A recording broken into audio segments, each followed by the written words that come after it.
ताज्या आणि सुपरफास्ट बातम्या पाहण्यासाठी स्वराज्य न्यूज मराठीला सबस्क्राईब करा आणि बेल बटन प्रेस करा। गाडीचे हप्ते न भरल्याने कर्जदाराच्या मुलाचे अपहरण करून 10,000ची खंडणी मागितल्याप्रकरणी तिघांना अटक करण्यात आले आहे। हा प्रकार 1 फेब्रुवारी 2025 रोजी दुपारी 3:30 ते 6 वाजण्याच्या दरम्यान घडला। महिलेच्या फिर्यादीवरून जेलरोड पोलीस ठाण्यात गुन्हा दाखल झाला। शकील नजीर अहमद बोडे वय 29 राहणार 70 फूट रोड सोलापूर, इम्रान नसीम शेख वय 35 राहणार शास्त्रीनगर सोलापूर, देवा जाधव वय 34 राहणार सोलापूर अशी अटक करण्यात आलेल्या तिघांची नावे आहेत।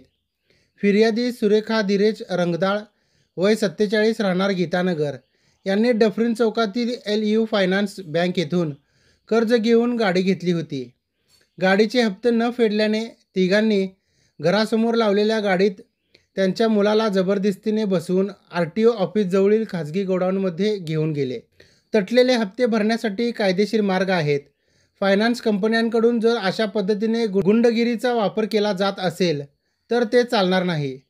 संबंधितांनी पोलीस ठाण्यात संपर्क साधून तक्रार द्यावी, कारवाई केली जाईल अशी माहिती पोलीस उपायुक्त विजय कपाडे यांनी पत्रकारांशी बोलताना दिली।